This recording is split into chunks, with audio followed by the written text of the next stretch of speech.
CLAT की preparation में current affairs and newspaper reading सबसे इंपॉर्टेंट रोल प्ले करते हैं। 25% आपका एग्जाम जो है वो करंट अफेयर्स एंड न्यूज़पेपर में से आता है। न्यूज़पेपर पढ़ने के बहुत सारे फायदे होते हैं, बट न्यूज़पेपर पर बहुत ज्यादा टाइम स्पेंड कर देना बहुत अच्छी स्ट्रैटेजी नहीं है। और बहुत सारे बच्चों का जो है ये एक पेन पॉइंट रहता है कि सर न्यूज़पेपर में हमारा बहुत सारा टाइम निकल जाता है, 2 आवर्स हमें न्यूज़पेपर पढ़ने में लग जाते हैं और उसमें से फिर नोट्स बनाने में अलग से टाइम लग जाता है।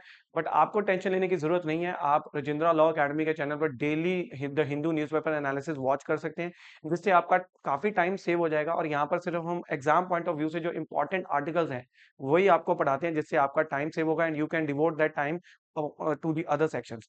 एंड इसमें से आपको नोट्स बनाने की भी जरूरत नहीं है। आप रजिंद्रा लॉ अकेडमी के टेलीग्राम चैनल को ज्वाइन कर सकते हैं, जहां पर आपको डेली हिंदू के जो पीडीएफ नोट्स के अंदर जो आर्टिकल्स आए हैं उनके पीडीएफ नोट्स में आपको नोट्स मिल जाएंगे।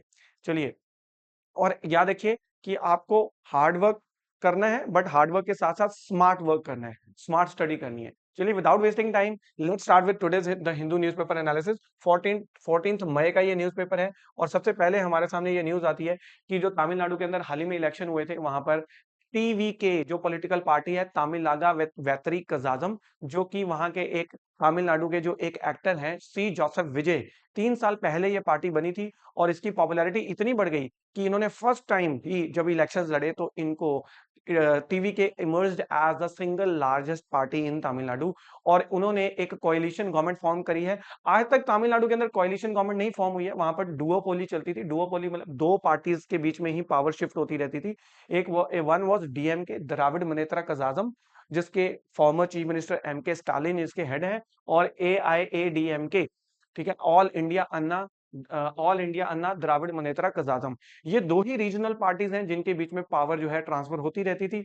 और अब जो है इस बार थर्ड फ्रंट देखने को मिला, टीवीके। हालांकि इनको मेजोरिटी नहीं मिली है, इनको 108 सीट्स मिली थी और गवर्नमेंट फॉर्म करने के लिए हमें मोर देन 50% एमएलएस की सपोर्ट चाहिए होती है। तो इन्होंने कोalition गवर्नमेंट फॉर्म करी है, कांग्रेस और सीपीआई, सीपीआईएम और IUML, इंडियन यूनियन मुस्लिम लीग, इनके साथ मिलकर इन्होंने कोalition गवर्नमेंट फॉर्म करी है और इनके पास 120 एमएलएस की सपोर्ट है।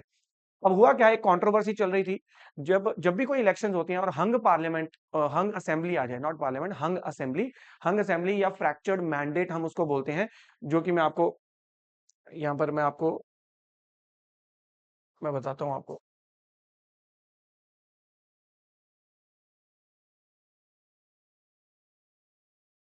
तो जब इलेक्शंस होते हैं तो वहां पर अगर हंग असेंबली आ जाए, हंग असेंबली, या फिर हम उसको फ्रैक्चर्ड मैंडेट बोलते हैं। हंग असेंबली का मतलब है कि किसी भी पॉलिटिकल पार्टी को मेजोरिटी वोट्स नहीं मिली हैं, तो मेजोरिटी नंबर ऑफ सीट्स नहीं मिली है, तो हंग असेंबली आ गई। अब लटक गए बीच में, अब क्या करें? तो अब यहाँ पर कोalition गठबंधन सरकार बनती है, किसी दूसरी पार्टी की सपोर्ट लेनी पड़ेगी और मेजोरिटी नंबर ऑफ सीट्स अगर उनको मिल जाएंगी तो वो गवर्नमेंट फॉर्म कर देंगे। अब यहाँ पर प्रॉब्लम ये चल रही थी कि कंट्रोवर्सी ये अराइज हो गई कि जो गवर्नर होता है, गवर्नर की वैसे तो डिस्क्रिशन नहीं होती है। डिस्क्रिशन किस सेंस में नहीं होती है? अगर किसी पॉलिटिकल पार्टी को मेजोरिटी सीट्स मिल गई हैं तो गवर्नर की कोई डिस्क्रिशन नहीं है। गवर्नर को उसी पॉलिटिकल पार्टी के हेड को चीफ मिनिस्टर की ओथ दिलवानी पड़ेगी और वही पार्टी जो है वो गवर्नमेंट फॉर्म करेगी। बट जब हंग असेंबली आ जाती है तो फिर गवर्नर के पास एक लिमिटेड डिस्क्रिशन होती है। लिमिटेड डिस्क्रिशन, लिमिटेड डिस्क्रिशन मतलब गवर्नमेंट के गवर्नर के पास कुछ अपनी चॉइस एक्सरसाइज करने की पावर है। ये एब्सोल्यूट डिस्क्रिशन नहीं है, ये लिमिटेड डिस्क्रिशन है। अब गवर्नर क्या करता है कि जब हंग असेंबली आ जाए, किसी भी पॉलिटिकल पार्टी को जब मेजोरिटी नहीं मिलती है, तो governor according to the constitutional principles, according to the supreme court judgments, अगर उसके हिसाब से उसको अपनी डिस्क्रिप्शन एक्सरसाइज करनी पड़ती है। ऐसा नहीं कि गवर्नर को सपोज करो कि डीएमके के द्राविड मुनेत्रा कजागम के जो हेड हैं एम के स्टालिन वो अच्छे लगते हैं, तो हालांकि उनको मेजोरिटी वोट्स नहीं भी मिली हैं, हंग असेंबली आ गई है, तो वो ऐसा नहीं कर सकते कि उनका पर्सनल बायस, उनकी पर्सनल लाइकिंग उनकी तरफ है तो वो उनको बोल दे कि अब तो मेरी डिस्क्रिप्शन है, अब तो मैं जिस मर्जी को कह सकता हूँ कि हाँ आप गवर्नमेंट फॉर्म कर लो। तो गवर्नमेंट तो चलो फॉर्म तो होगी नहीं, क्योंकि कोalition तो करनी पड़ेगी, क्योंकि मेजोरिटी नंबर ऑफ सीट्स तो चाहिए। बट द पॉइंट इज कि गवर्नर सबसे पहले प्रायोरिटी किसको देगा? यही सबसे पहले इंपॉर्टेंट चीज है कि गवर्नमेंट किसी ऐसे पर्सन को प्रायोरिटी दे सकता है कि जिसके पास मेजोरिटी सीट्स नहीं है, वो सेकंड लार्जेस्ट सीट्स है या थर्ड लार्जेस्ट सीट्स उनको मिली है। तो यही कंट्रोवर्सी हमें तमिलनाडु के अंदर देखने को मिली कि normal rule according to Sarkaria commission बनाई गई थी, पुंची कमीशन बनाई गई थी, और इन कमीशंस के मुताबिक एक order of precedence lay down किया गया था। ऑर्डर ऑफ प्रेसिडेंस का क्या मतलब है? कि अगर हंग असेंबली आ गई तो गवर्नर की डिस्क्रिशन तो है, बट गवर्नर की डिस्क्रिशन एब्सोल्यूट नहीं है, वो गाइडेड डिस्क्रिशन है। सबसे पहले ऑर्डर ऑफ प्रेसिडेंस ये है कि अगर कोई प्री पोल अलायंस हुई है, प्री पोल अलायंस अगर हुई थी किन्हीं पार्टीज के अंदर और उनके पास मेजोरिटी नंबर ऑफ सीट्स हैं, गवर्नर सबसे पहले इनको जो है इनवाइट करेगा टू फॉर्म द गवर्नमेंट। इनको इनवाइट किया जाएगा कि आइए आप सरकार बनाइए, अपनी मेजोरिटी प्रूव करिए और आप गवर्नमेंट फॉर्म कर सकते हैं। प्री पोल अलायंस क्या होता है कि इलेक्शन से पहले ही, इलेक्शन अभी हुए नहीं है, उससे पहले ही कुछ दो पॉलिटिकल पार्टीज ने पहले ही बोल दिया कि हम अलायंस कर रहे हैं, हम गठबंधन कर रहे हैं, हम मिलकर इलेक्शन लड़ेंगे और अगर हमारे पास मेजोरिटी नंबर ऑफ सीट्स आ गई तो फिर हम गवर्नमेंट फॉर्म करेंगे। तो ये इलेक्शन से पहले ही, जैसे सपोज करो कि टीवी के और सपोज करो डीएम के पहले ही जो है प्री पोल अलायंस कर लेते। अगर प्री पोल अलायंस कर लेते तो फिर तो गवर्नर को पहले इनको ही बोलना पड़ता है, इनवाइट करना पड़ता है कि आप गवर्नमेंट फॉर्म कर लीजिए। ये according to the constitutional principle, Sarkaria commission की रिपोर्ट और पुंची कमीशन की जो गाइडलाइंस है उनके अकॉर्डिंग गवर्नर के ऊपर ये गाइडलाइंस लगाई गई थी। देन सेकंड नंबर पे गवर्नर को सिंगल लार्जेस्ट पार्टी को इनवाइट करना होता है। सिंगल लार्जेस्ट पार्टी मतलब अगर कोई प्री पोल अलायंस नहीं हुई है तो फिर सिंगल लार्जेस्ट पार्टी जो है गवर्नर को उसको इनवाइट करना पड़ेगा, हालांकि उसके पास मेजोरिटी नहीं भी है। बट जो सिंगल लार्जेस्ट पार्टी है, जैसे तमिलनाडु के केस के अंदर तामिल वैतरी कजाजम को 108 सीट्स मिली है, मेजोरिटी तो नहीं मिली है, बट सिंगल लार्जेस्ट पार्टी सबसे ज्यादा सीट्स इनको ही मिली है। तो अब आप देखोगे तो तमिलनाडु के अंदर किसी भी पार्टी में प्री पोल अलायंस नहीं हुई थी, किसी भी पार्टी ने इलेक्शन लड़ने से पहले आपस में कोई अलायंस नहीं की थी। तो ये वाला ऑप्शन तो तमिलनाडु में नहीं था। फिर गवर्नर के पास ऑप्शन ये बचता था, जो सिंगल लार्जेस्ट पार्टी है टीवी के, इनको जो है इनवाइट किया जाए गवर्नमेंट फॉर्म करने के लिए। अब थर्ड ऑर्डर ऑफ प्रेसिडेंस क्या है?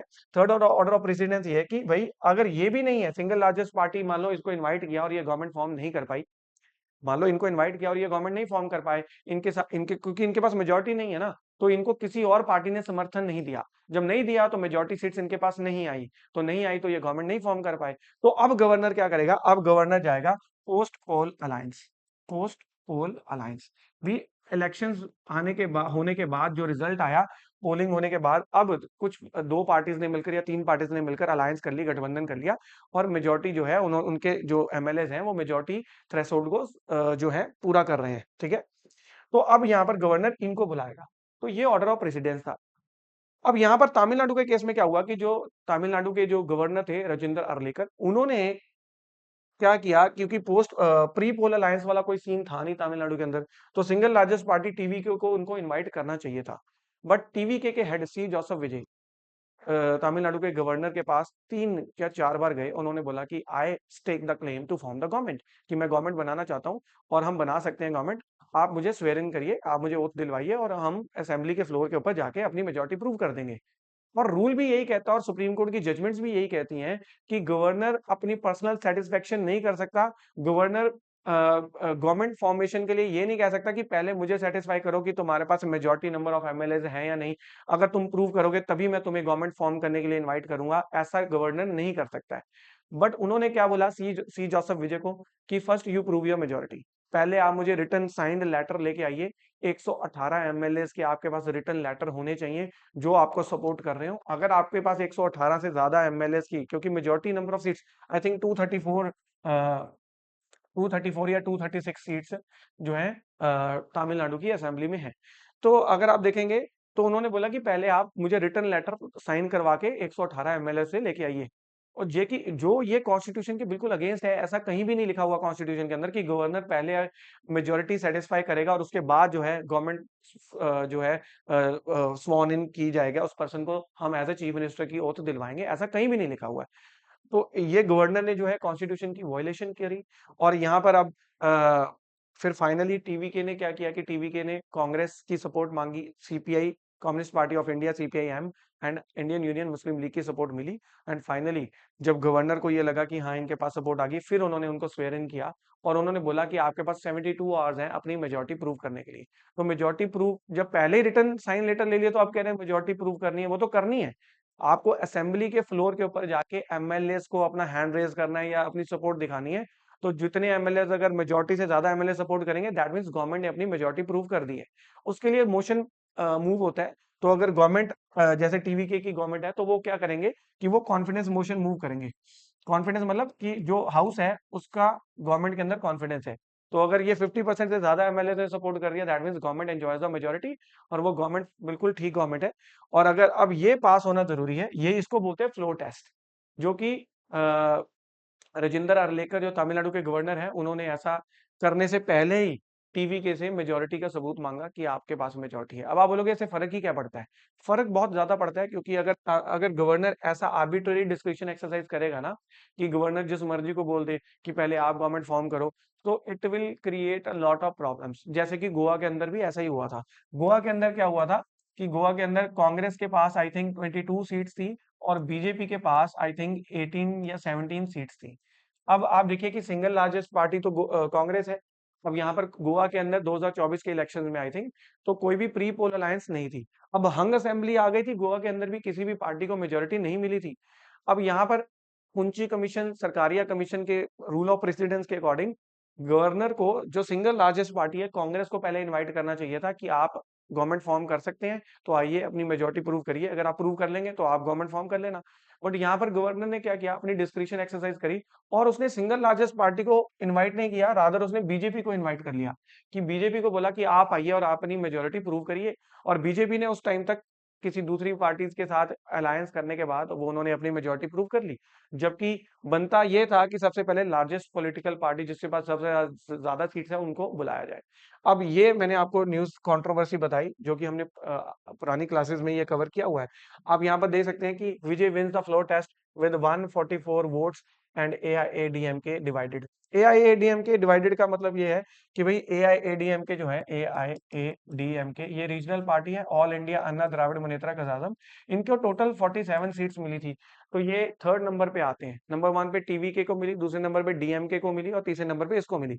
अब होता क्या है कि जो भी पार्टी जब असेंबली के अंदर इनके एमएलए जाके ओथ लेते हैं, तो ये एमएलए बताते हैं कि लेजिस्लेचर के अंदर, असेंबली के अंदर हमारी पार्टी का लीडर कौन होगा। तो जो मेजोरिटी ऑफ द एमएलए जिस पर्सन को सपोर्ट करेंगे, वही पर्सन वहां का उस पार्टी का लीडर बनेगा हाउस के अंदर। तो यहाँ पर एआईएडीएम के अंदर बीच में एक टसल चल रही है, वहां पर दो लोग हैं। एक तो है एदापति पलानी स्वामी, ठीक है, पलानी स्वामी, और एक है वेल्लुमणि, ठीक है। अब दो ग्रुप्स बन गए हैं एआईएडीएमके के बीच में।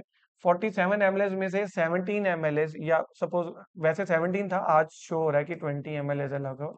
तो 17 एमएलए या 20 एमएलए स्पीकर को जाके बोलते हैं कि हम अपना लीडर एदापति पलानीस्वामी को चुनते हैं।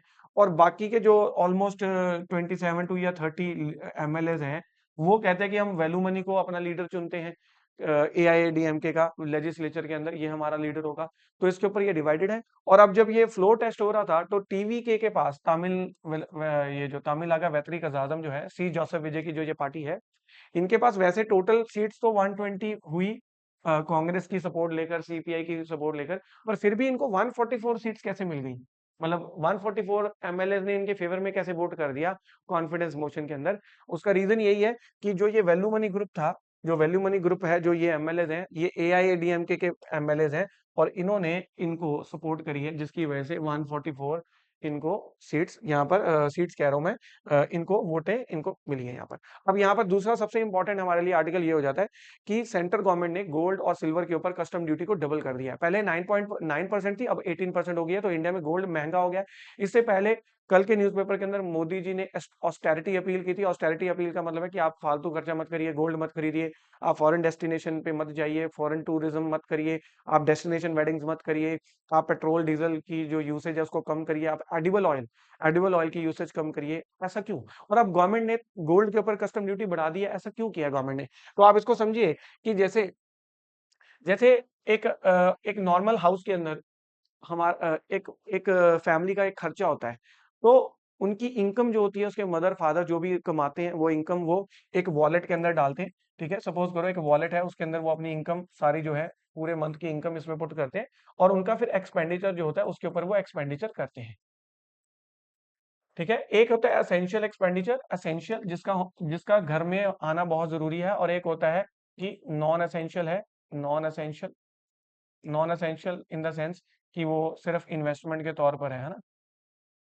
अब अगर घर के अंदर इनकम ही 100 रुपए है, तो सबसे पहले आप राशन खरीदेंगे। ठीक है, राशन खरीदेंगे, इलेक्ट्रिसिटी का बिल देंगे, देन उसके बाद कोई आपका लोन इंस्टॉलमेंट है वो देंगे, यस आप जो है इन्वेस्टमेंट करेंगे गोल्ड के अंदर, क्या करेंगे? गोल्ड के अंदर इन्वेस्टमेंट करेंगे या पहले ये खरीदेंगे? ऑब्वियसली आप बोलोगे सर पहले एसेंशियल आइटम्स है वो खरीदेंगे। तो सिमिलरली हमारी कंट्री की भी एक वॉलेट है, कंट्री क्या हमारा जो वॉलेट है उसके अंदर हमारे पास फॉरेक्स रिजर्व्स है। फॉरेक्स रिजर्व्स का मतलब होता है कि हमारे पास फॉरेन करेंसी, डॉलर्स, डॉलर्स हमारे पास हैं। अब वो डॉलर्स हम क्या करते हैं? देखो, इंडिया जो कोई भी कंट्री की बात कर लो, वो एक्सपोर्ट करती है, एक्सपोर्ट, और वो इंपोर्ट करती है। अब आप एक चीज ध्यान दीजिए कि कुछ चीजें हैं जो इंडिया में नहीं बनती या नहीं मिलती हमें नेचुरली, जैसे crude oil, petrol diesel crude oil, ये हमारे इंडिया में बहुत कम है, ऑलमोस्ट नेग्लिजिबल है। हम इसको ज्यादा से ज्यादा इंपोर्ट करते हैं, 85% हम इसको इंपोर्ट करते हैं। ठीक है, 85% हम अपना क्रूड ऑयल ये सब इंपोर्ट करते हैं। देन फर्टिलाइजर्स, जो हमारे एग्रीकल्चर में फसल उगाने के लिए बहुत जरूरी है, यूरिया। देन उसके बाद आप बात करिए गोल्ड, गोल्ड भी इंडिया इंपोर्ट करता है क्योंकि गोल्ड हमारे देश में कहाँ मिलता है। देन उसके बाद अगर आप बात करेंगे एडिबल ऑयल, कुछ एडिबल ऑयल हम प्रोड्यूस करते हैं बट हमारी डिमांड इतनी ज्यादा है कि हमारी सप्लाई पूरी नहीं हो पाती, तो हम उसको इंपोर्ट करते हैं। तो जब हम दूसरी कंट्री से, सपोज करो कि ये कंट्री ए है, कंट्री ए से हम बोलते हैं कि भाई साहब हमें ऑयल दे दो, हमें आप क्रूड ऑयल दे दो, ठीक है। कंट्री ए से जब हम ये इंपोर्ट कर रहे हैं, तो कंट्री ए बदले में पैसे लेगा ना हमसे, तो वो रुपीज नहीं लेगा, हमारी करेंसी रुपीज वो नहीं लेगा, क्योंकि वो कंट्री बोलेगी कि मुझे रुपीज का क्या करना है। रुपीज कहीं भी नहीं यूज होता किसी, मान लो ये कंट्री ए यूएसए को कहती है कि हमें आपसे सपोज करो ड्रोन चाहिए, ड्रोन, ड्रोन खरीदना है इसने यूएसए से, तो ये यूएसए को रुपीज देगा? तो यूएसए रुपीज लेगा ही नहीं ना, यूएसए रुपीज क्या करेगा? तो ये कंट्री कहेगी कि भाई साहब आप मुझे रुपीज में अगर दोगे तो रुपीज का तो एक ही यूज होगा, क्या? कि अगर वो इंडिया से कुछ खरीदे, इंडिया से राइस खरीद ले, इंडिया से वीट खरीदे, तभी रुपीज का यूज है उसके लिए, नहीं तो अदरवाइज उस कंट्री के लिए रुपीज का कोई यूज नहीं है, कोई वैल्यू नहीं है।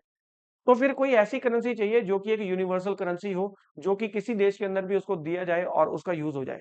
तो डॉलर है, डॉलर कहीं भी यूज होते हैं। तो ये हम जब इंपोर्ट करते हैं तो ये कंट्री हमसे डॉलर मांगती है कि हमें डॉलर चाहिए। तो हमारे पास हमारे वॉलेट के अंदर डॉलर जो है वो 100, सपोज करो 100 मिलियन डॉलर, ये कितने हमारे पास इस वॉलेट के अंदर है। और हमें कुछ भी इंपोर्ट करना है, ऑयल इंपोर्ट करना है, गोल्ड इंपोर्ट करना है, फर्टिलाइजर इंपोर्ट करने हैं, हमें एडिबल ऑयल इंपोर्ट करना है, तो हमें डॉलर्स की जरूरत पड़ेगी। अब डॉलर की जरूरत पड़ेगी तो अब हम डॉलर कमाते कैसे हैं? ऑब्वियसली इंडिया कुछ एक्सपोर्ट करेगा, इंडिया ने कुछ एक्सपोर्ट किया, तो इंडिया ने सपोज करो राइस एक्सपोर्ट करी, इंडिया ने मेडिसिन एक्सपोर्ट करी, तो जिस कंट्री को एक्सपोर्ट किया है उस कंट्री से हम डॉलर लेंगे, तो डॉलर लेंगे तो हमारे फॉरेक्स रिजर्व जो है वो फिल हो जाएंगे। अब गवर्नमेंट क्या कहती है? गवर्नमेंट कहती है कि देखो, हमारे जो फॉरेक्स रिजर्व्स है ना, ये बहुत जल्दी से तेजी से कम हो रहे हैं। कम क्यों हो रहे हैं? रीजन बड़ा सिंपल है। आप ये देखिए कि गवर्नमेंट ऑयल इंपोर्ट करती है, ऑयल। अब पहले 1 लीटर ऑफ क्रूड ऑयल की बात करें, कच्चा तेल, कच्चा तेल सपोज करो पहले 1 लीटर जो है वो $70 का मिलता था, $70 का मिलता था वो। अब वही crude oil state of Hormuz को बंद कर दिया ईरान ने, और ये लड़ाई जो चल रही है इसकी वजह से वो क्रूड ऑयल का प्राइस $130 हो गया है। अब 1 लीटर खरीदने के लिए $70 देने पड़ते थे, अब 1 लीटर खरीदने के लिए $130 देने पड़ रहे हैं। तो हमारे फॉरेक्स रिजर्व जल्दी जल्दी से कम हो रहे हैं, जल्दी से कम हो रहे हैं हमारे फॉरेस्ट रिजर्व। तो इंडिया जैसे हमारे पास असेंशियल आइटम्स, हमें क्या चाहिए बताइए? देश को चलाने के लिए ऑयल चाहिए, क्रूड ऑयल चाहिए, बहुत असेंशियल है। अगर तेल ऑयल ये नहीं होगा तो ट्रांसपोर्ट ट्रांसपोर्ट जो हमारा ट्रांसपोर्ट सेक्टर है वो क्रम्बल कर जाएगा। उसके बाद हमारी फैक्ट्रीज के ऊपर बहुत ज्यादा इम्पैक्ट पड़ेगा। और उसके बाद हमें और क्या इंपॉर्टेंट है? फर्टिलाइजर चाहिए हमें। अगर फर्टिलाइजर नहीं होगा तो हमारी क्रॉप्स, नाइट्रोजन यूरिया जो हमें चाहिए वो कहाँ से, हम क्रॉप कैसे उगाएंगे? उसके बाद हमें एडिबल ऑयल चाहिए। उसके बाद जो हमें असेंशियल आइटम्स चाहिए उनके ऊपर हमारा डॉलर जो फॉरेक्स रिजर्व हमें उनके ऊपर यूज करने के लिए लगाना है। अब हो क्या रहा है बेसिकली कि क्योंकि डॉलर की डिमांड बढ़ रही है, क्योंकि हर चीज महंगी हो रही है, ये सारी चीजें महंगी हो रही हैं, तो डॉलर की डिमांड बढ़ेगी, हमें ज्यादा से ज्यादा डॉलर चाहिए।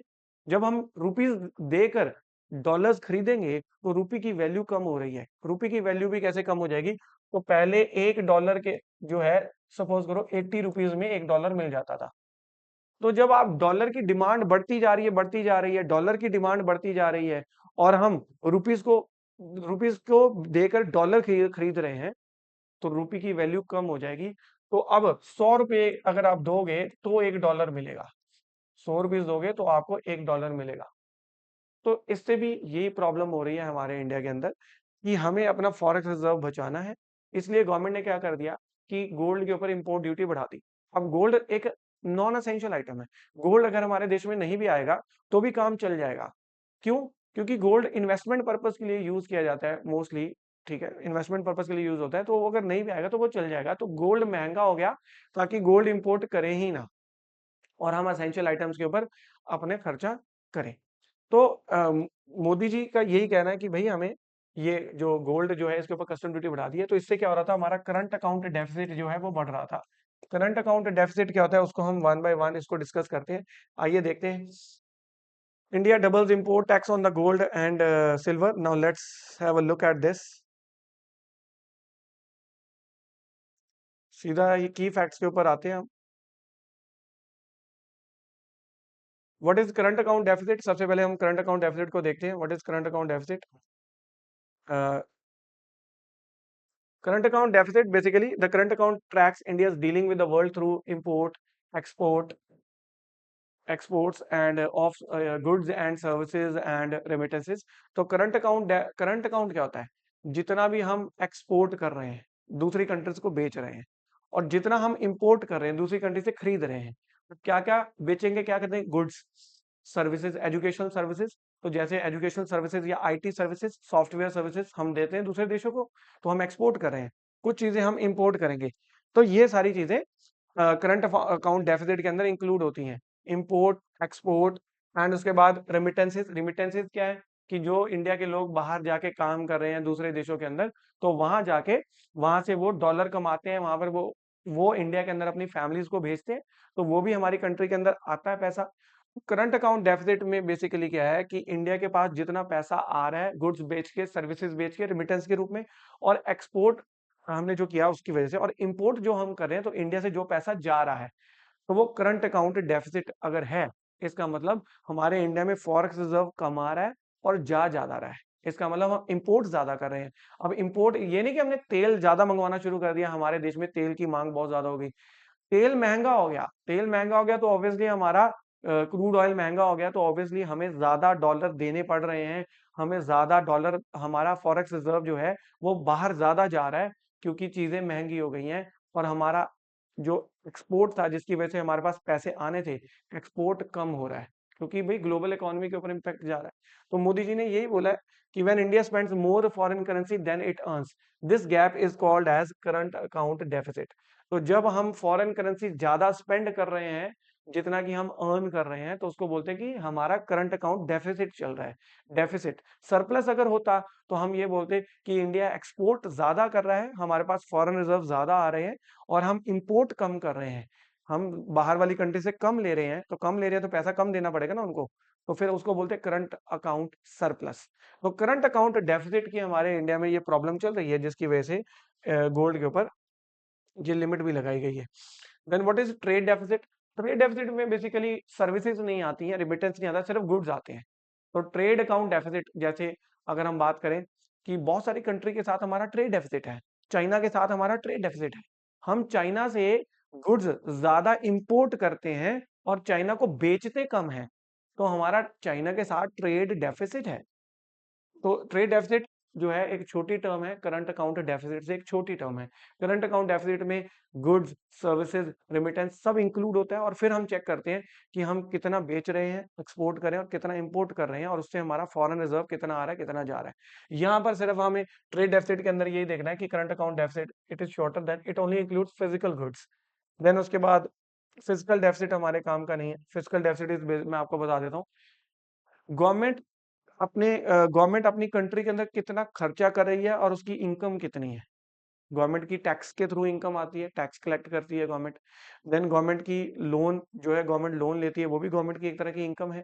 अब गवर्नमेंट खर्चा किस पे कर रही है? गवर्नमेंट सैलरीज दे रही है, अपने एम्प्लॉयज को सैलरीज दे रही है, गवर्नमेंट सड़कें बना रही है, गवर्नमेंट इंफ्रास्ट्रक्चर बना रही है, गवर्नमेंट जो भी खर्चा कर रही है। तो अगर गवर्नमेंट की इनकम इनकम कम है, खर्चा ज्यादा, आमदनी अठन्नी, खर्चा रुपया। आमदनी अठन्नी है, कम है, और खर्चा है 1 रुपया, तो ऑब्वियसली करंट अकाउंट डेफिसिट हो जाएगा फिर। तो करंट अकाउंट डेफिसिट जो है वो गवर्नमेंट की इनकम को हम चेक करते हैं।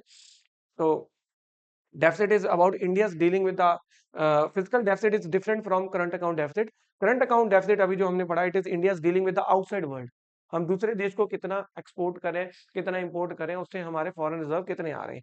Then physical deficit is about governments on budget, government का अपना बजट, कि गवर्नमेंट के पास इनकम कितनी आ रही है टैक्स कलेक्शन से, जीएसटी कलेक्शन से, और गवर्नमेंट स्पेंड कितना कर रही है.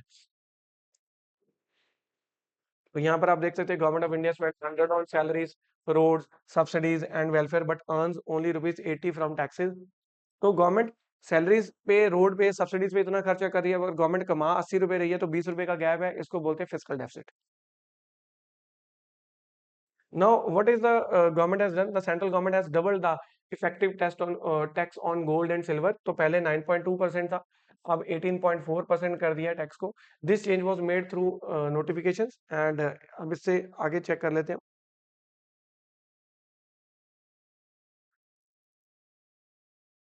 Modi's appeal. The Prime Minister recently appealed to India to reduce gold purchases for at least 1 year, avoid going abroad. This appeal is linked with pressure on India's forex reserve. Foreign exchange reserves are India's stockpile of foreign currency, mainly US dollar held by the RBI. India uses these dollars to pay imported crude oil. Obviously, हम crude oil जब import करते हैं तो हमें dollar का use करना पड़ता है, fertilizers, medicines, and other essential goods. These reserves help stabilize the rupee when it falls. When the Indians buy gold, they pay in rupees inside India, but India has to pay gold exporting countries. तो हम तो India में rupees में gold खरीद रहे हैं, but India में gold आया कहाँ से? किसी दूसरी कंट्री से आया, तो जब वहां से आया तो हमने उस कंट्री को डॉलर्स में पे किया है. Now at time when foreign reserves are under pressure, the appeal asks citizens to voluntarily conserve dollars by avoiding non essential spending. Now, why the foreign reserves are under pressure? Because India import roughly 85% of the crude oil. 85% crude oil India import करता है. This makes India highly sensitive to the changes in the crude oil prices. तो जैसे crude oil के price में change होता है, crude oil बढ़ता है, तो ऑब्वियसली हमारे डॉलर ज्यादा लगने शुरू हो जाते हैं, ज्यादा हमारी स्पेंडिंग बढ़ जाती है. ऑल्दो सेम अमाउंट हम इंपोर्ट करें, एक मान लो सपोज करो 100 लीटर हम मंगवा रहे हैं, 100 लीटर में पहले कम पैसे लगते थे, अब ज्यादा पैसे लगने शुरू हो गए हैं, जिसकी वजह से हमारे फॉरेन रिजर्व्स के ऊपर ये इम्पैक्ट जाता है. जैसे India imported 100 liters of crude oil and paid 100 rupees suppose. Now because of the West Asia crisis, India imports same 100 liters but pays rupees 130. So India is buying the same quantity but paying 30% more.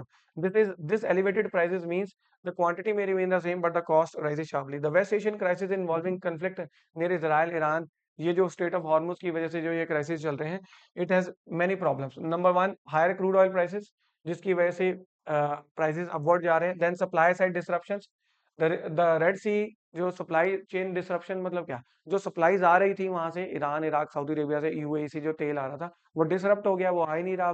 तो आ ही नहीं रहा, तो क्योंकि demand ज्यादा है, supply पीछे से कम है, तो ऑब्वियसली प्राइसेस जो है वो राइज करेंगे. तो therefore India import bill rises sharply. India imported gold, अगर आप देखोगे 2025 में $71.9 बिलियन का गोल्ड ही इंपोर्ट करा था हमने. अब गोल्ड का प्राइस बढ़ने के बावजूद भी इंडिया के अंदर 24% गोल्ड का ज्यादा इंपोर्ट हुआ है, जबकि कम होना चाहिए था, क्योंकि गोल्ड के प्राइसेस इतने ज्यादा बढ़ गए हैं. More than I think 10 grams का प्राइस 1,50,000 से ज्यादा है. तो जबकि आम आदमी से, मिडिल क्लास की पहुंच से गोल्ड बाहर हो गया है, बट फिर भी गोल्ड का इंपोर्ट 24% बढ़ा है, इवन की प्राइस उसका बढ़ गया. दिस शोज दैट गोल्ड का जो है वो इकोनॉमिक कॉन्सेप्ट क्या है, price in elasticity. In elasticity का मतलब क्या है, इकोनॉमिक का कॉन्सेप्ट है. प्राइस इलास्टिसिटी क्या होता है, प्राइस बढ़ता है तो फिर प्राइस बढ़ गया, डिमांड कम, ठीक है, प्राइस कम हो गया, डिमांड ज्यादा, यही तो होता है प्राइस इलास्टिसिटी. बट गोल्ड के केस में प्राइस इन इलास्टिसिटी है, मतलब प्राइस बढ़ेगा तो डिमांड कम नहीं होगी, डिमांड फिर भी ऊपर ही जाएगी. तो यहाँ आप देखने को देख सकते हो आपकी 2025-26 में 24% ज्यादा इंपोर्ट किया हमने gold. Now moving ahead, how rising imports cost inflation. अब ये सबसे क्रूशियल पार्ट है इस न्यूज का, कि भाई इंपोर्ट, ये जो बढ़ रहे हैं, इंपोर्ट कॉस्ट बढ़ रही है, हमें चीजें बाहर वाली अब महंगी मिल रही हैं. ये सबसे इंपॉर्टेंट पार्ट है कि इससे हमारे देश में इन्फ्लेशन कैसे बढ़ेगी. तो आप देखिए कि जब क्रूड ऑयल महंगा हो जाता है, ठीक है, देन इंडिया को डॉलर्स में पे करना पड़ा. जब डॉलर्स में पे करना पड़ता है तो हमें डॉलर्स खरीदने पड़ते हैं, या तो हम चीजें बेचेंगे, बेचकर हम डॉलर्स लेंगे, और यहाँ पर फॉरेक्स रिजर्व हमारा नीचे गिरता है, and rupee weakens because more rupees are needed to buy each dollar. तो जब हमें ज्यादा पे करना पड़ रहा है, फॉरेन रिजर्व हमारा बाहर ज्यादा जा रहा है, तो रूपी की वैल्यू नीचे गिरती है. रूपी की वैल्यू नीचे गिरेगी since Indian imports oil in dollars, and rupee has weekend, petrol diesel LPG becomes more expensive in India. क्योंकि अब देखो ना कि $130 का हमें क्रूड ऑयल मिल रहा है। अब $130, अब पहले $1 80 में मिल रहा था, अब $1 100 में मिल रहा है। तो अब आपको जब $130 पे क्रूड ऑयल आपने बाय किया, तो आपको वो इंडियन रुपीज में जब आप यहाँ पर खरीदोगे तो बहुत महंगा हो जाएगा ऑयल, और जिसकी वजह से इन्फ्लेशन जो है, महंगाई इंडिया में बढ़ जाएगी। ट्रांसपोर्ट कॉस्ट राइज, ट्रांसपोर्टेशन बढ़ेगी क्योंकि तेल महंगा हो गया, तेल महंगा हो गया तो ट्रांसपोर्टेशन बढ़ेगी। अब जितनी भी सब्जी वगैरह है ये ट्रक्स वगैरह में जाती है, तो ट्रक्स में जाती है, ट्रांसपोर्टेशन कॉस्ट बढ़ गई तो सब्जियां महंगी हो गई, महंगाई बढ़ गई, महंगाई बढ़ गई तो इन्फ्लेशन आएगी आएगी। Now the gold silver were targeted, gold silver इसलिए टारगेट किए गए थे क्योंकि ये नॉन एसेंशियल आइटम्स है। हमें एसेंशियल आइटम्स पे अपना क्रूड फॉरेक्स रिजर्व यूज करना है। एसेंशियल क्रूड ऑयल है, फर्टिलाइजर्स है, इंडस्ट्रियल रॉ मटेरियल है, डिफेंस इक्विपमेंट है, क्रिटिकल टेक्नोलॉजी है, ये बाय करना है, ना कि गोल्ड सिल्वर ज्वेलरी, इसको हमें बाय नहीं करना है। उसके बाद अगर आप आगे देखेंगे तो इम्पैक्ट क्या है जी, इम्पैक्ट इसका क्या है, इम्पैक्ट तो यही है कि अब इम्पैक्ट इसका दो जो है, टू इम्पैक्ट इसके होने वाले हैं कि अब स्मगलिंग बढ़ जाएगी, क्योंकि जब आप लीगली गोल्ड उसके ऊपर टैक्स लगेगा ना 19%, तो स्मगलिंग के अब जो है इंसिडेंट्स बढ़ जाएंगे। दूसरा अनएम्प्लॉयमेंट, अनएम्प्लॉयमेंट क्यों बढ़ेगी, क्योंकि स्वर्णकार जो ये ज्वेलरी का काम करते हैं, ये बहुत बड़ी इंडस्ट्री है, और ज्वेलरी की जो ये बनाते हैं ये ज्वेलरी, तो अब यहाँ पर क्योंकि डिमांड कम हो जाएगी इंडिया के अंदर, तो ये लोग नौकरियों से इनका जो है, जो भी कारीगर जो है वर्कर्स, उनको निकाल दिया जाएगा नौकरियों से, तो अनएम्प्लॉयमेंट देखने को मिलने वाली है। देन उसके बाद अगर आप देखेंगे नेगेटिव इम्पैक्ट, स्मगलिंग बढ़ने वाली है, this we have seen. Then negative impact इसका ये है कि गोल्ड डिमांड में not fall with the price. तो ये कह रहे हैं कि आप चाहे कस्टम ड्यूटी बढ़ा भी दो, उससे कोई फर्क नहीं पड़ने वाला। जैसे आपने देखा था कि गोल्ड के प्राइस बढ़ भी गए, तब भी 24% गोल्ड ज्यादा इंपोर्ट हुआ है। तो ये कह रहे हैं ये जो मूव है गवर्नमेंट का, इससे कोई फर्क नहीं पड़ने वाला। देन तीसरी बात ये है कि भाई एक्सपोर्ट्स में सफर, एक्सपोर्ट कैसे सफर करेंगे, इंडिया जो है रॉ गोल्ड चलो इंपोर्ट करते हैं हम, क्योंकि हमारे पास गोल्ड तो है नहीं, तो रॉ, बट वहां पर जब ज्वेलरी बना के कोई हार बनाया, कोई अंगूठी बनाई, अब इनको हम एक्सपोर्ट भी तो करते हैं, बनाकर उसको कारीगर में बनाकर उसको हम एक्सपोर्ट भी तो करते हैं। तो वो एक्सपोर्ट महंगे हो जाएंगे ना, क्योंकि जब हमने महंगा खरीदा रॉ मटेरियल, उसको बनाया, बना के जब हम किसी दूसरी कंट्री को एक्सपोर्ट कर रहे हैं, तो वो कंट्री क्यों ही खरीदेगी, इतना महंगा नहीं खरीदेगी, क्योंकि गवर्नमेंट ने हमारा टैक्स इतना लगा रखा है कि वो महंगा हो गया। तो एक्सपोर्ट्स के ऊपर फर्क आएगा, तो अगर एक्सपोर्ट्स कम हो जाएंगे तो वैसे भी डॉलर हम कम अर्न करेंगे। तो ये उल्टा इफेक्ट भी हो सकता है इसका, कि भी हम डॉलर्स भी कम अर्न करेंगे क्योंकि हमारे एक्सपोर्ट्स के ऊपर भी फर्क जाएगा। So this is the news about ये जो इम्पोर्ट ड्यूटी बढ़ाई है। देन अपार्ट फ्रॉम दैट आप देख सकते हैं कि भाई सीबीआई चीफ जो है परवीन सूद, उनकी टेन्योर खत्म होने जा रही थी, जो कि कल के न्यूज़पेपर में भी हमने देखा था, बट गवर्नमेंट ने उनकी टेन्योर 1 ईयर तक एक्सटेंड कर दी है। 1 ईयर तक उनकी टेन्योर एक्सटेंड कर दी गई है। ये कल के न्यूज़पेपर में आप देख सकते हैं, कल की वीडियो में आप चेक करेंगे तो मैंने उसमें एक्सप्लेन किया है कि सीबीआई जो है वो एक सीबीआई का जो है ओरिजिन कैसे हुआ था। Delhi police special establishment act के अंदर सीबीआई के पास पावर है। सीबीआई एक स्टैट्यूटरी बॉडी नहीं है।